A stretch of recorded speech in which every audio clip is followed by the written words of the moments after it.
What is going on, ladies and gentlemen, boys and girls? Welcome to Slevtek's Roundtable, where we have a conversation with content creators of all sizes and get a little bit more in-depth into who they are on and off a stream. Today, we have the dynamic duo. Seems like a trio today because we got a little pupper in there. But we have the Freak Style Show. How you guys doing today?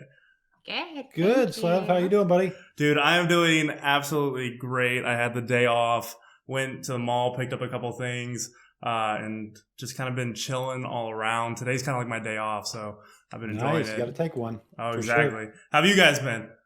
Great. We went to dinner, got a steak, some nice, what did we get? Some ribeyes? Some nice ribeyes at Longhorn. No plug for them, but it was delicious. Unless they want to plug and like sponsor this, I mean, right. We won't deny it. We'll take it. Yeah. So you guys are married. You guys are together, and you guys play video games. How did that all kind of start?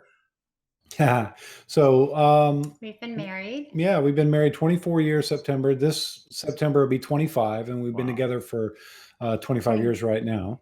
Mm-hmm. So since high school, we met at grad night, and you know, it didn't always go that way. Obviously, in the beginnings, I gamed, and she would go to bed at like 9 o'clock at night. So I'd have to wait until she go to bed. And then as soon as she starts to doze off and would go to bed, that's when my gaming started. It was game time. Yes. I mean, obviously in high school, you know, growing up, you know, started with the Atari and then Nintendo and then got into PlayStation. And my favorite game of all time back in the day was SOCOM. Okay. That's really what got me into shooting games. So and SOCOM, that I believe I remember that on like the PlayStation 1 even they had it where it's more like third person kind of tactical, but you get to like also call shots, like you call your unit to certain places too, right? Well, different parts. I mean, multiplayer it wasn't much different than Call of Duty when it comes to, you know, how you played. You know, it was 6-man teams. You know, you had maps. It was smaller maps. And your goal obviously was eliminate the other team. So sure. Yeah, it was pretty dynamic. And then, you know, it was third person, which I really liked. That was a pretty cool part of it. But yeah, that's where it all started. That was my first online gaming experience. What console was that on? The PlayStation? PlayStation. PlayStation 3 or PlayStation 2? PlayStation 1. You played online in PlayStation 1? Yeah, back in the day. No, PlayStation 2. PlayStation 2. You're right. PlayStation 2. Gotcha. And I started with the Atari. Did you really? So you've kind of enjoyed video games as well. Yes, as a child. Absolutely. And then you kind of went away from it. And then now James just kind of brought you into the world again. Yeah. Yeah, she denied me all those years. We could have been gaming a lot sooner. Right? Oh, man. Years. Screw game night or like movie night. You guys could have just been playing Call of Duty. That's right. That's right. Absolutely. Save some money too, I can imagine. Yeah. So it's a funny story how she got into it. You know, I was at home one day, our other dog, Brandy, she was a Dachshund and she had back problems and she was laying in bed next to me. And the wife came in and I was playing at the time Black Ops 2. And I was playing against bots. So I was just chilling, messing around. And she came in there and I always tried to get her to play. And she always said, no. Well, to backtrack, our dog had gotten injured in the backyard. So we had to rush her up to the vet. And I just went into like a really deep, almost depression. I mean, they had to keep her overnight. We've never had this incident happen. So I was on pins and needles. I couldn't take my mind off of her and just really worried. He's in the bedroom playing the game, like, you know, any other day. And I just went in there. He said, come in here, watch me while I game. And I started watching and I was like, well, he's like, here, try it. And I said, okay. And I tried it. And I mean, it just kept my mind off of what was really going on. So I engulfed myself in it. And the next day. Yeah, the next day I call her. This is hilarious. When I'm at work, I'm like, I always called her in the day, checking my breaks and lunches. And I'm like, hey, how's it going? What are you doing? And she's like, I'm gaming. I'm like, you're doing that. She was like, I'm gaming. And I'm like, whoa. Not with bots. Truly online gaming on his KD. I'm like, don't you ruin my KD. Stop immediately. I'll stop and get you an Xbox on the way home. And he did. And we'll be good. So that's where it started, Black Ops 2, and came home that day, created her an account, Mrs. Freakstyle, and here we are. That is we've met a lot of people in the community who are just like, man, that's awesome. You guys are husband and wife, and you guys are gaming together, and a lot of them just like their girlfriends will not pick up the controller. And that in the beginning for me was just like looking at the controller. I'm like, there's no way I can get what all these buttons do. Yeah. And you can ask James. I literally would move my entire body with the remote in my hand, learning the game. And he's like, quit moving your arms, just move your hands and your fingers. And I'm like, I can't help literally, it. Almost like we're on the Wii. Yeah, definitely. You know how you get to playing with somebody and you've played with plenty of bots where they're like, yeah.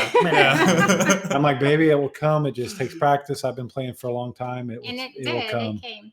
And I love it now. Yeah. But I tell everyone, don't give up. It's all a matter of getting them interested at the right time, because I was the same way. I literally felt intimidated by the controller, trying to understand what each button does and the modes and all. And now, and because that seems to be most of the complaints from what I hear online. Yeah. And gaming, that the girlfriends or, the wives are not sure what the controls do. Yeah. So, but through practice, it definitely works. Yeah. And I'd say you're definitely a rare breed in the way that that you found a love for it, Yeah. But I also want to kind of go into that it was the perfect timing too. Like the stars kind of aligned for it, because gaming can be used for so many different aspects of your life. It can either be an addiction or it can kind of fill a void. And I know for me personally, I don't care who you are. Everybody has ebbs and flows of like high times and low times, and whether you want to call it depression or just stress or whatever, video games is a great way to take your mind off of those things. Absolutely. But it's also a double-edged sword, because it's a very fickle matter, because it can also take over your life, because then you only want to escape the real world, And yeah, that's 100% true. When you're stressed, you have a hard day at work, all you can think about is, I just want to get home and game, and take my mind off the bad day that I've had. Exactly. But to your point, the double-edged sword of that is sometimes you can't focus because you're too consumed with thinking about getting on in gaming. Right. So it's definitely a dynamic that, if balanced right, makes good for different reasons. For depression, keeps kids out from doing the wrong things. Exactly. And listen, I don't care at what level you are. If you're gaming and you're any good, it takes a lot of coordination. It takes a lot of skill. It's not like it's just out there. Everybody can do it. It's something that teaches you a skill set that you just can't pick up off the streets. I mean, I think it's got its value for sure. Most definitely. And I even, to elaborate on that, the skill factor of it. Today in my Discord alone, there's a guy named Fuzzy. Shout out to Fuzzy. He goes to school, and they're now giving scholarships to Call of Duty players, and they're having let's go. They're having That's Call of Duty like tournaments and like matches against other colleges, just like you would in regular sports. It's just esports. But that goes to show you how far we've come in the past, just even 10 years. Not even considering 20 years. Of kind of the respect that gaming is now kind of getting. It's there's no physical attribute to it, but there is hand-eye coordination, which goes kind of hand in hand with that of sports, I mean, when you see Ninja out there doing what he does, getting a shoe deal with Adidas, I mean, that just tells you. Wasn't he on Sports Illustrated? Yes, yes. On the cover? Yes. It's intense. Oh my God. Did you guys ever play any sports growing up? I did younger. I mean, obviously, I played some football, some baseball, a little bit. But I was mostly into music. So when I was in high school, I was on the drum line. Did music. So. He has all kinds of hobbies. I've got 2 drum sets in my house right now. One in the attic and one right here behind him. Yeah. Is that what all that was? Okay. Yes. It looked like Rock Band for a second. Yeah. Hey, I can't. It's a lot. I can put my headphones on and I can jam out, as opposed to a regular drum set that I have in the attic. Everybody has to hear me play. So it's a little bit rough. And then I'm so sorry. Is it your name Mandy again or what? Carrie. But I do like Mandy. That is a pretty name. It is a pretty name. Did you play any sports growing up, Carrie? Nope. Nope. What did you do to fill your time?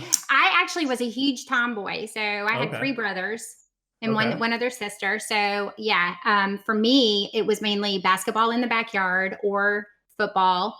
Loco, backyard football. Yeah. I just was a really big tomboy growing up. So, but no, I never really played sports in school. Yeah. It just wasn't my thing, I guess. I didn't really. Would you say you're a competitive person though? Oh yeah, I am.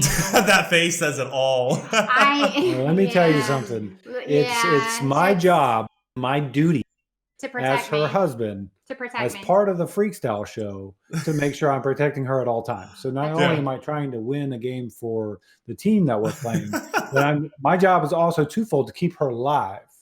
And if it's not, it's your fault, man. Absolutely. It is. It gets tense, man. It can get very tense. Have any arguments kind of transcended the online game and gone into real life? We have. Yeah. And listen, the guys that we're in the party with, like Danny Boy and Mink, they all get like really quiet when we're going back and forth. They're just like, here it comes. Mom and Dad are fighting again. Yeah. I mean, we try not to let it. Once we're done, we're done. Yeah. And we talk about it. Like, sure, we were talking about today on the way home from Longhorn. She was talking about my gaming style as of lately has changed a little bit. It's gotten a little bit more aggressive, and I'm not communicating as well. So, it's nice to have that balance, and it's nice to have somebody that can give me that feedback as opposed to somebody that you may play with online, and then you may not play with them for another week or two. I mean, don't get me wrong. I'm competitive, but I want to do it because I'm enjoying it. I want to have fun with it. So there's a line for you. Yeah. If I want to, screw around with one of our teammates, in our party, I don't see any wrong in it. He is like, come on, guys, it's a game. Let's get serious. And I'm like, who cares? I popped a cap in his ass. Let's move on. I'm sorry. Let's go. And that's what we do. We like to enjoy it and have fun. That to me is what's hilarious and fun. And he's over here like, come on, let's push. And I'm like, hold on, we're still looting. When you're out there trying to compete in the world with like Slev. And I hear that a lot. I do hear that a lot, but I tell them, like, just relax and have fun. You're putting too much pressure on yourself, which is then in turn, it creates a lot of frustration for a lot of us, I believe. At least for me. I won't speak for anyone else, but I know for me it does. And ironically, this is really the only time he and I argue. Yeah. Everything else is, I can see gaming, Well, everything else she gets her way, so it's pretty much a one-way deal. That is true. On the game, I'm like, hey. It's a two-way street in here. I am spoiled, but and that is true. But no, it's just gaming with him sometimes can really be frustrating. That's okay. Yeah, I feel like our primal self kind of comes out a little bit when we play, and like for me, I'm definitely more. I don't know if you guys have seen me play Call of Duty or not, but I'm definitely the point man. I lead the way. But if somebody's better than me, I have no problem taking the back seat and kind of following their lead. But for the most part, like I'd say that I'm definitely more assertive in my game style, and that's just kind of who I am as a person on and off Call of Duty. But I can definitely still see the other side of things. I'm not just one-sided. I'm not going to deny that. He's very much one who is the leader. He takes, he tells us, hey, we're moving or, where we're heading next. And I think that direction and guidance is definitely needed when you have a party of 4. Definitely. So everyone is working together as a team. We're all on the same page. We're moving, and to not have that, because I've seen both sides of that. It really doesn't get you further into the game. It's just chaos at a certain point. It truly is. It is. And then that leads to frustration, of course. But So how long have you guys been playing Blackout for? Because I'm hearing you guys say quads and looting and pop a cap in someone's ass. That's been since Blackout came out. Yeah, really? We're playing the beta. How have we not ran into each other? Like I am so shocked. Well, probably because we play on the Xbox. Oh, that's what it is. And you're on the PlayStation. I have the PS4 as well. And like today I was on the PS4. And of course I couldn't find anybody on that, other than Expel. And he was doing his sub Sunday deal. Yeah. And I didn't know how long I was going to be on. But most of the time when you see me online streaming, I'm on the Xbox because my wife doesn't like to play the PlayStation. She doesn't like the remote. So the controller is different for me. So just get her a Scuff. I just got a Battle Beaver for my PlayStation, and I wish I would have got it for the Xbox. So that'll be something I'll do later. But there's I forget exactly what it's called. It's what a lot of people use to mod on PlayStation or on Xbox, to where they get like weird like accuracies, boosts, and all that. But what a lot of the pros use it for is to allow themselves to play with an Xbox controller on PlayStation. So that might be an option for absolutely. If you need it. But dude, I'm like, I want to play with both of you guys now. So I might have to get an Xbox and run with you guys sometime. No, I'll get used to the PS4. I will. I will. Yeah, I mean, we both have both systems. So you both have PS4s? Yeah. I bought her one as well. Sitting in the credenza. And it's been on one time when my Xbox died. Yeah, our Xbox fried one night, and then I said, we just can't stop gaming. It's part of our lifestyle. So, she tried Bentley. No, sir. She tried to play the PlayStation one night, and it didn't go so well, if you will. So needless to say, on the way home the next day, I went ahead and bought an Xbox. She didn't tell me to. She was going to keep giving it a shot, but I knew better. Sure. Happy wife, happy life, Most definitely. But I think it is something that I think is really cool, and I think it is something that maybe you should look into, Slev, is there's a lot of people on Xbox that would love to get a chance to play with you, man. Yeah. And that's the one thing I notice is, a lot of being in the community a lot myself, and, we'll get into that story here in a little bit, but being in the community and you see the streamer playing, you so badly want to have an experience on a sub Sunday or whatever and play with them, but you don't have the right console. And it's nice that I have both, so that way I can play with subscribers on both sides of the fence, if you will, on Xbox and PlayStation. But most definitely, most of my gaming's on the Xbox. Yeah, and I'm really grateful for Modern Warfare. I'm not a fan of the game by any means, but I do love 2v2 gunfight. That's something that I really do enjoy. And I love that the game is cross-platform. So for those who I haven't been able to have a chance to play with, I've now been able to actually talk to inside of the game, even though we're on separate consoles, and still have a good time, And I love bringing the community in on that. But I think it would be even more of a valuable, or just there would be more to it in terms of building that connection if I were able to play on Blackout with an Xbox player, because that's where they consume most of my content from. Yeah, I think for sure I like the cross-platform. Bentley, come on, son.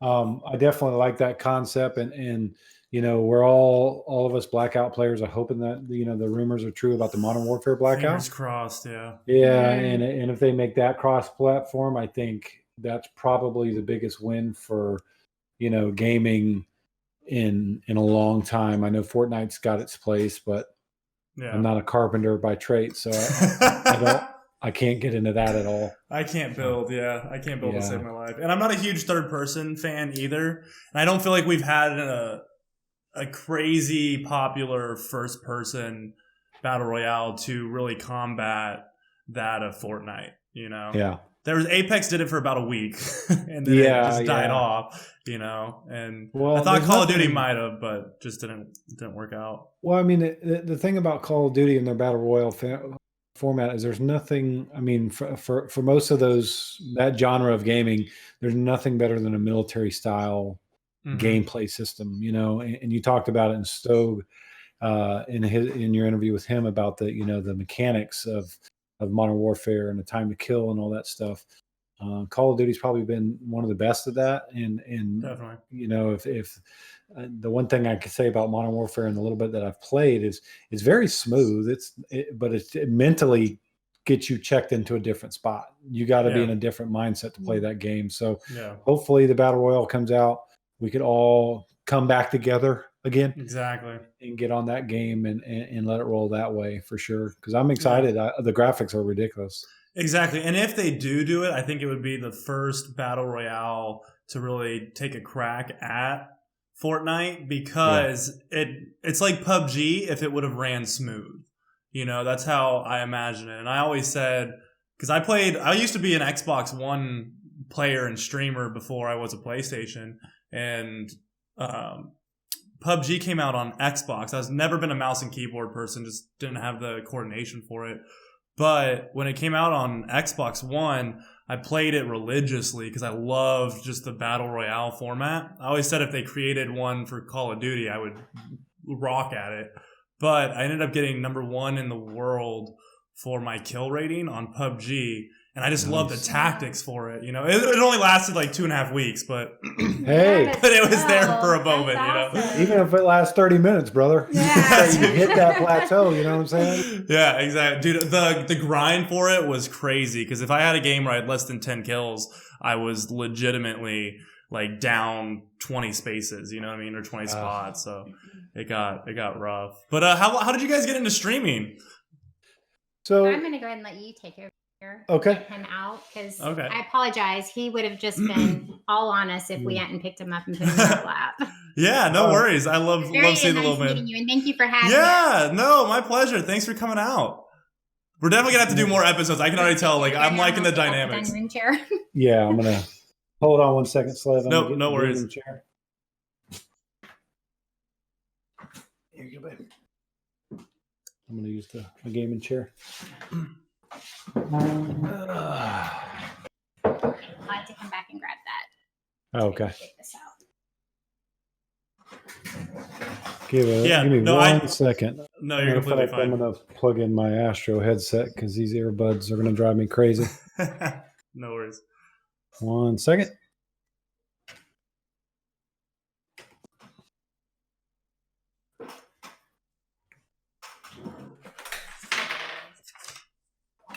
It's a good thing about being able to edit, right? Oh, I love it. Yeah, I'm just putting a timestamp right now where we're at. Thank you, baby. Can I just shut? Yeah, please. Are you able to hear me right now? Yeah, man. Okay, sweet. Loud and clear. Yeah, no, I can I can already tell that like I want to have people on multiple times as like the podcast goes on, and I think you and your wife have some great stories, and I feel like we're just very easy to talk to, and yeah, man. Definitely want to have you on again. I can already say that for sure.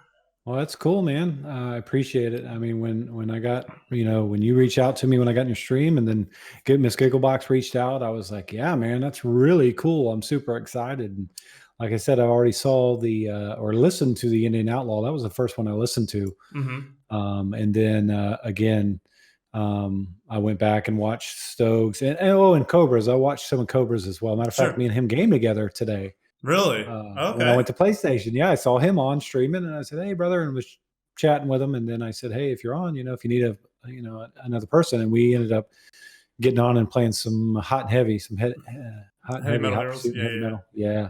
Nice, dude. That's what I love about this, and that's what I want to use this podcast as, is almost a platform for all of like the small communities to come together and be a part of something bigger. And we can kind of intermesh. And it's something that I don't think other people are doing. And I want to kind of give a voice to the little man, I think it's great. I think it's important. It's hard, where this industry has gone. And for some of us that are getting into the game now, we're 4 or 5 years late. Yeah. So trying to get into it now, you need every single avenue that you can if you want to make something of this. Exactly. And it would be a dream come true to be able to be big time one day, and then maybe this become a full-time gig, but when you asked the question what got me into streaming, and kind of like Stokes' approach, not the same exact direction, but I was in the community. When Blackout came out, I went to YouTube to look at tips and tricks, right? Mm-hmm.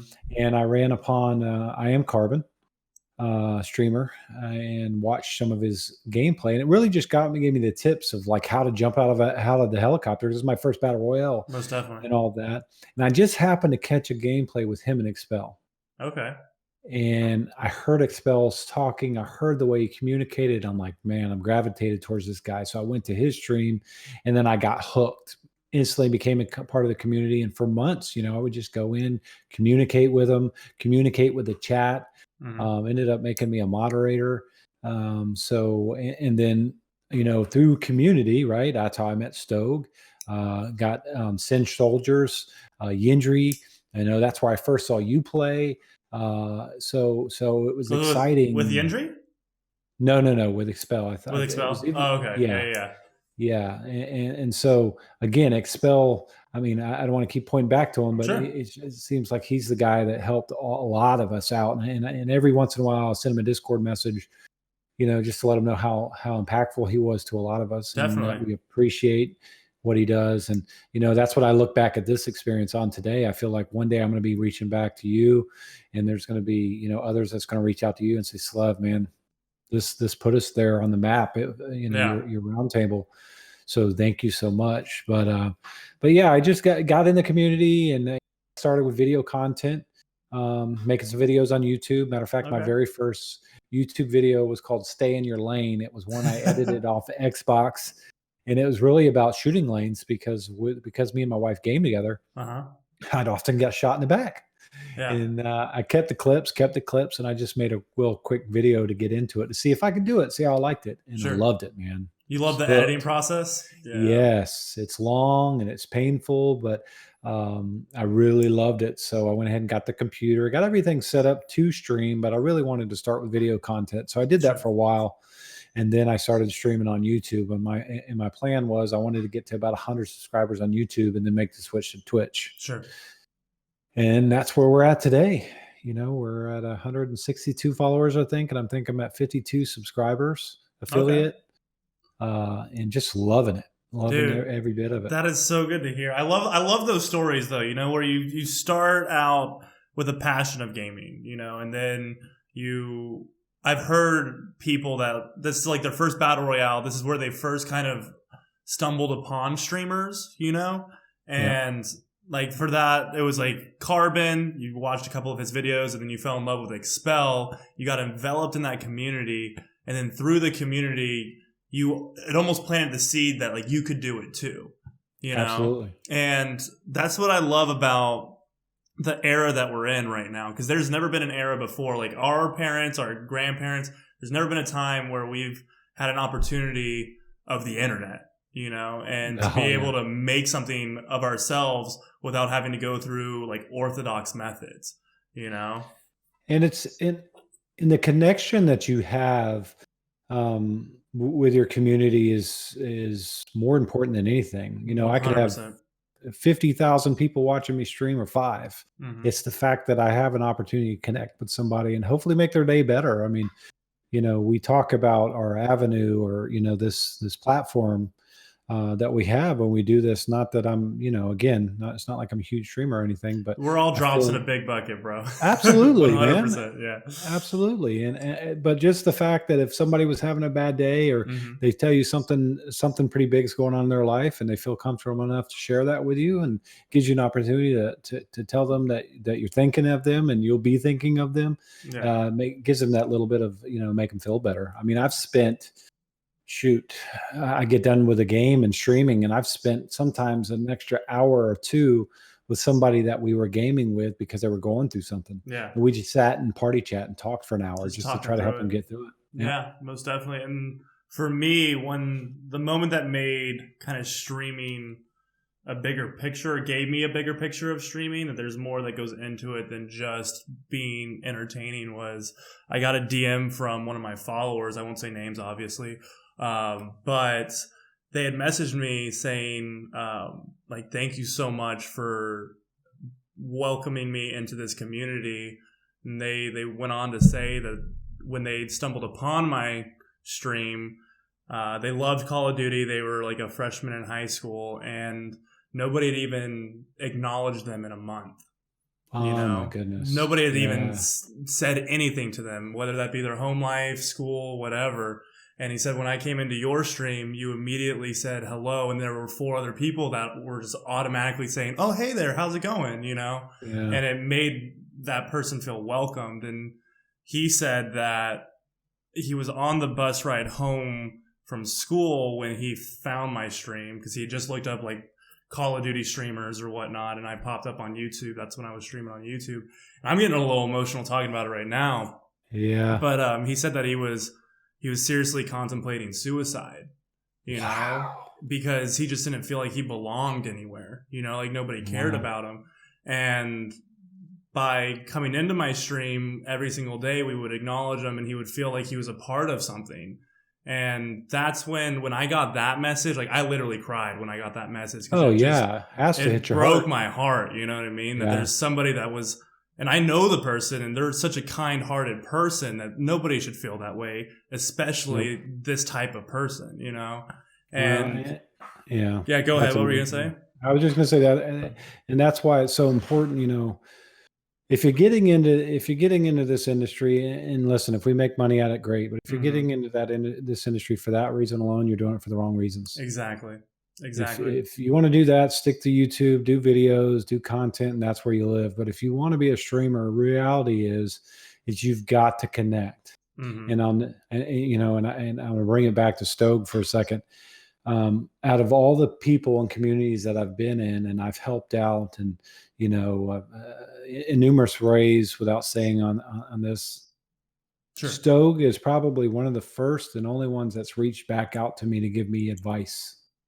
I've reached out and said, hey, can you watch this video for me and tell me what you think? Give me some advice. I'm not asking you to go share it or like it or anything. Just tell me what you see because I'm new to this.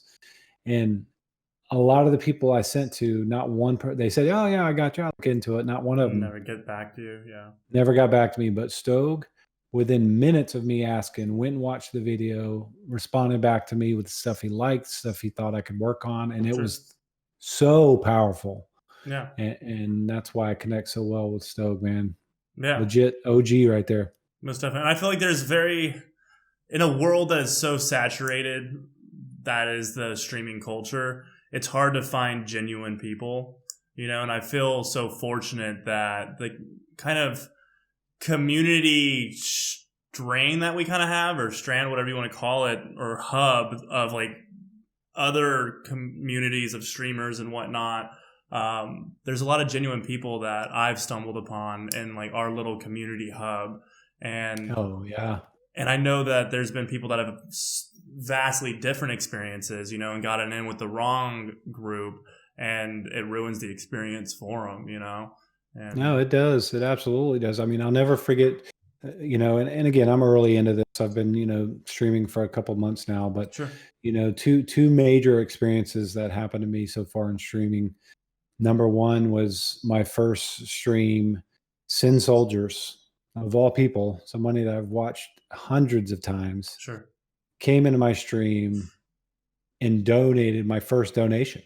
That's awesome. So not only was he there for my first stream, he was my first ever dono. Yeah. And it got me I literally had to stop. I couldn't talk. I got crying. It was emotional. Yeah. And so for me, that was so just that star moment. And Sin would never, just like yourself, it would be the same way. If you were to come in, you don't feel that way, right? You don't portray that, but that's how you make others feel, because you're important. And the other time was, it was December 22nd. I'll never forget it. I'm streaming. 9:32 p.m. No. It was during the day. It was during the day. It was probably about 10:32 a.m. I was streaming, and I had like 3 people watching me, which was cool, man. I was digging it. We're connecting. We're talking about Christmas. I'm like, what are you doing? And then next thing you know, Wagnificent hosts me with 298 people. Jeez. And you talk about Giddy as a schoolgirl. Uh-huh. It was the craziest thing. Wags is legit. I mean, he's out there playing with TP and Maven and Sparrows, and he's coming into my room. And that's the second time. The first time he just came in to observe and chat back and forth because he sees me in his stream. But the second time he hosted me with that, I couldn't believe it. And the crazy thing was I was able to entertain 100 of those people for a good solid hour. That's insane, man. Yeah. And that goes to show you, though. Subscribers. Yeah. That goes to show you that you have what it takes. If you were able to entertain 100 people for an hour, at that point you have a good brand or product. You know what I mean? You yourself put on a good show. It's just the awareness and marketing yourself in the right way to get more eyes on your show. You know what I mean? Yeah. I mean, the biggest lesson I've learned from this is kind of the branching between content and streaming, right? They're huge difference. They're light years apart. And the one thing I did get, and it's a self-admission, is the one thing I did get away from was doing the video content. I just relied straight on the streaming because I do work a full-time job. And it's easier to stream than it is to edit. Absolutely. But I've realized that, there's a big piece there that's important. So I've gotten back to my roots a little bit, and it's not a lot. I'm doing one video a week, but I'm going to try to keep on that cadence where I'm at least putting one video out a week to branch out and see if I can't, get other people to enjoy what I'm putting out there. Yeah. I think honestly, just for you, and take it for whatever you want. But I really think that because you have your wife on playing with you all the time, right? I say you guys go into duos and you guys play games and you get a game where you win, And I think it'd be really cool because you could capture her gameplay and your gameplay and then do an analysis between the two because it's in the same game. You guys are going the exact same routes, but just kind of cross-analyze what she does versus what you do. And if you did something right and she did something wrong, how somebody else could possibly learn from that, Yeah. I think that I would love to see something like that. Yeah, I'm really, really trying. I mean, just last night, matter of streaming, and she clutched up a victory, and I mean, I lost it because she got 2 kills right at the end circle, and I was just yelling. I was so excited for her. That's awesome because she's I mean, she communicates well. She's very good at helping people using medic to get people up and stuff like that, and reviving people and giving people what they need from guns and standpoints like that. Sure. And she gets her decent, amount of kills. Yeah. She's still pretty new into it. Most definitely. Yeah. When she clutched up that victory last night, it was amazing. Yeah. And I'm right now, I'm trying to really, really, really talk her into, let's do a dual stream setup. Yeah. So, we're in the same room. We got 2 different computers, 2 different consoles, 2 different cameras, mics, but just so we can both be on the stream at the same time. Yeah. And I'm this close, man. I'm this close. I almost got her into it. Dude, I think that is something that you don't see on streaming in general. That is your niche. I would personally say that could actually make it to where you blow up, because there's that it creates a dynamic that nobody else can really have, nobody can duplicate what it is like to be a man and a wife playing video games together, the stuff that you guys probably say is probably hilarious to everybody else out there, I can only imagine. It's nice because, in some instances, a lot of people, I'll hit them up hey, you getting on? They're like, I know I got to go to the movies with the wife or my girlfriend. I got to go to the grocery store. And though I get it, this is what me and my wife do. Yeah. I mean, tonight she was like, hey, can we go to dinner? I'm like, absolutely. Let's go to dinner, have a nice dinner before we get on the podcast. Because we do stream every night through the week, 7:30 to 9:30. And then on the weekends, it's nothing, Slev, for us to get done with our errands in the morning and get on about 10 o'clock in the morning and game till 10:30, 11 o'clock at night. God, dude, you're legitimately fleshing out my dream life. Yeah. I want you to know that. I envy you as a person at this moment. I was very blessed to find the love of my life. Yeah. And to have something that we have so much in common. I mean, we have kids, they're grown and out of the house, got their families, and it's really just me, her, and Bentley, our dog. Yeah. How old are you, if you don't mind me asking? It's funny you say that because Stogue said, I'm an old guy at 35. I'm 44. No, dude, really? You do not look 44 at all whatsoever. Thank you. And my wife doesn't. That's insane. You may have to edit that. But she looks way younger than me. Yeah. But I mean, we've been together, again, 25 years. Since high school. I asked her to marry me after 2 weeks of dating. It was a love at first sight. Really? and we've been together ever since. And I love her more today than I did the day we first met. And it doesn't have anything to do with gaming. That's just the icing on the cake, you know? Yeah, most definitely. So I was very blessed. I definitely overshot my mark for sure. And it's a blessing, and I just hold on to it as long as I can. Let's go into how you met. I would love to kind of understand your background story a little bit. Okay, so I'll share as much as I can. Most definitely. Yeah, whatever you're comfortable with. Yeah, so we met at grad night, and she'll tell the story differently, but the truth is she was we had a mutual friend. She introduced us both right before we got on the bus to go to grad night, and we got there, and she says to me, "Hey, I would like you to hold my hand and walk with me." So, because the guy I'm supposed to go to prom with, no offense if you're out there watching, she really didn't want to go with. Sure. And so she wanted to make it seem like we were together. And I'm like, hey, I'm down. I'm single. You're beautiful. No complaints here. And keep in mind, it's high school. So sure. In the 90s, so it's not like what high school relationships are today, I'm sure. But, we're holding hands, and, and I've got a picture of us on Space Mountain where I put my suit coat over her so she wouldn't get wet. And it was pretty romantic. Butterflies are going the whole time. Yes. But needless to say, as soon as he disappeared, it was done. So we kind of went around and had our own thing. And then 2 weeks later, after we, graduated high school, and we happened to meet out and about, hanging out one night at a car club. I used to be back in the lowriders back in the day, and the sound systems and all that. And we used to have this centralized. And where are you guys from? Jacksonville, Florida. Florida. Okay. Yep. So she happened to go up there to meet our mutual friend who worked at the grocery store that was right in the parking lot we were hanging out with. And I saw her, and I'm like, hey, you got to go to this party with me tonight. And she's like, nah, we're going to go to this club. I'm like, come on, trust me, this would be the best decision you ever made. Talked our mutual friend into coming in, and she ended up coming, and we connected that night, and really outside of my military life, haven't been apart ever since. It's been amazing. Okay. Wow. That's absolutely an amazing story, man. I love that. Yeah. And it's so you rarely find those first love at true sight and it actually work out. You guys are going to be 25 years married in September, right? Yeah. September this year. That's absolutely insane. It does not come around very often. So I'm really grateful for you, man. And I appreciate it, man. It's awesome. I love it. It's one of my best accomplishments. Yeah, no, and then you have kids as well that are out of the house, I presume, and everything like that.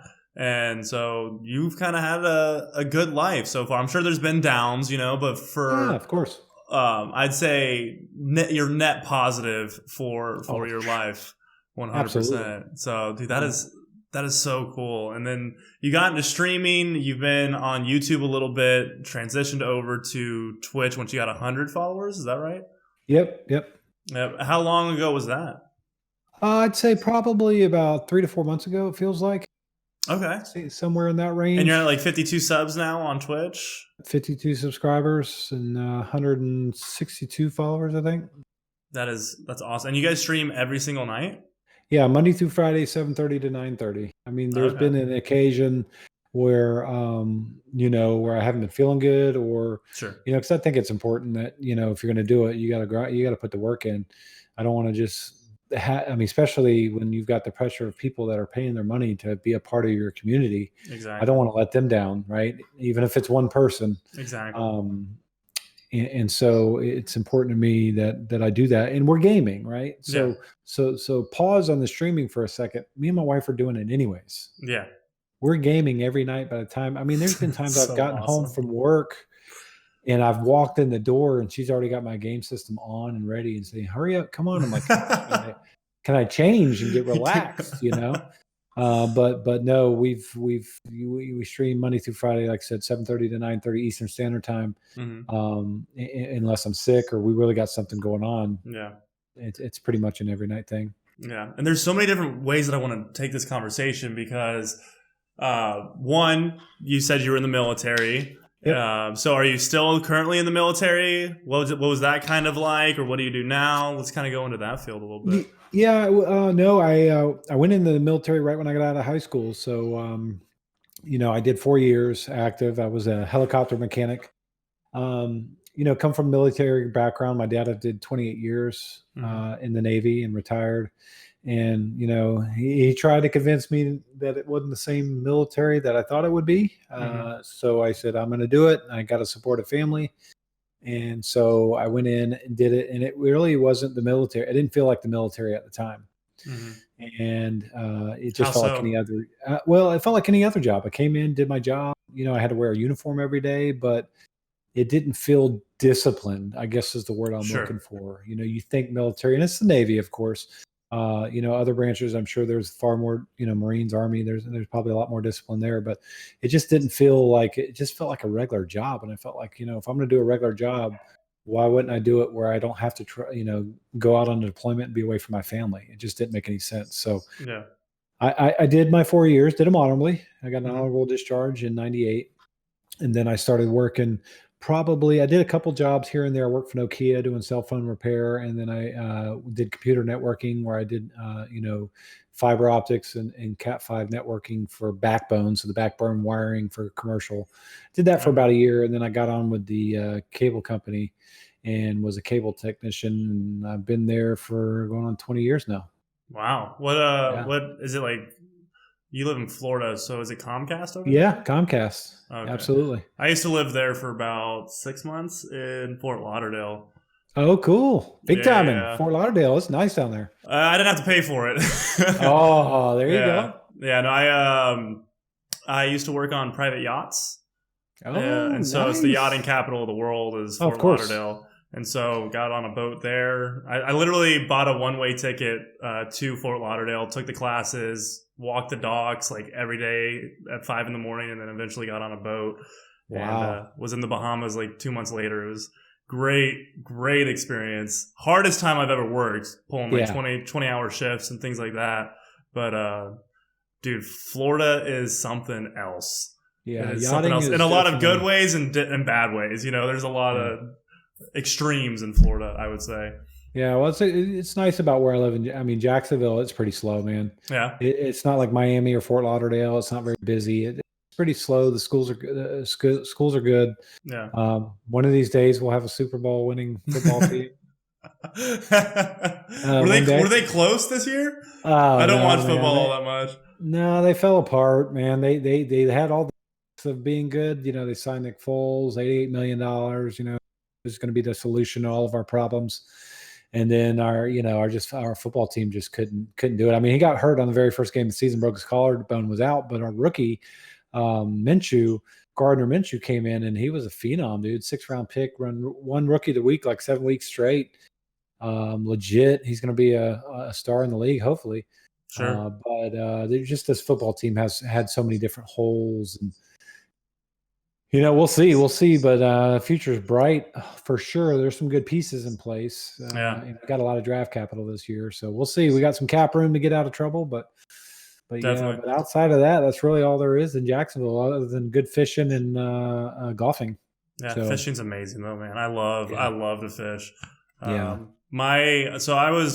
I'm half Puerto Rican, half like German, I guess you would say. My mom, she's from Kansas City, Missouri, though, so like she's like a Southern girl, if you want to say that, or Midwest, she would say. But I grew up half the year in Puerto Rico and then half the year in Arizona, and then I would spend probably a month out of the year in Missouri, where we would just be in the creek, just catfishing, noodling. Do you know what noodling is? Oh yeah, I know what noodling is. There's no way you catch me. What's wrong with you? Yeah, you don't noodle, man? Oh, it's so much fun, dude. Bro. So much. For those who don't know what noodling is, it's where you essentially go into like a catfish hole down below the water and you put your hand in there and you like grab the catfish like in its mouth like and pull it up through like its gill and it like bites onto you. It's really cool. Fun experience. Yeah. Just kind of, it's crazy for those who like haven't experienced it, I would imagine, but it's exhilarating. The closest thing I've ever happened to me that was close to that is we went down to the Keys one year for my brother-in-law's birthday. We went down there for a week to do fishing, and we stopped by that tarpon pen. I forget the name of it, but you go there to feed the tarpons. I'd never seen a tarpon before in my life. Okay. And I had the fish, and I went to reach down, and they were moving very slow. I went down to reach down to give them the fish, and they and grabbed half my arm. I ripped my arm out of its mouth, and it scared me to live in heck. Bit my sunglasses in half. It was because they fell off my head. I happened on my head. It was crazy. But no, you couldn't catch me. You couldn't pay me enough to go noodling. Yeah, no, I'm definitely an adrenaline junkie, for sure. I love like rock climbing. A lot of people, I don't think anybody really knows that I used to rock climb like religiously. Wow. I got in. I became friends with a retired special forces guy that was at our rock gym, and he took me out to do like actual like traditional rock climbing outside, and that was amazing. Like he used to like rappel off of those helicopters, and he was insane. But kind of learned from him, and it was definitely intense. There are some intense moments, but I feel like I almost live for those a little bit. I'm that adrenaline junkie type, but I would say at some point I was. Unfortunately, I have had back surgeries, and so I'm still. Matter of fact, I'm not even. Let's see, August, September. 6 months out of my last back surgery. I had a back fusion, so I'm hoping in 12 months. They said 12 months I'll feel back to 100% and should be able to get back to doing some things. Certainly. How are you feeling now? Like, what's your day-to-day life in comparison to what it was? It's way better. I had a lot of pain shooting down my leg, sciatica, and the first back surgery. That nerve is it's a killer, man. It got to the point where I hurt 6, and I lived with it for many years. It would just flare up on occasion. I'd do something the wrong way. You know what I'm saying? I'd be playing with my kids or something. 06 is lower, isn't it? What's that? The 06 is the lower, right? No, I'm saying 2006. Oh, okay.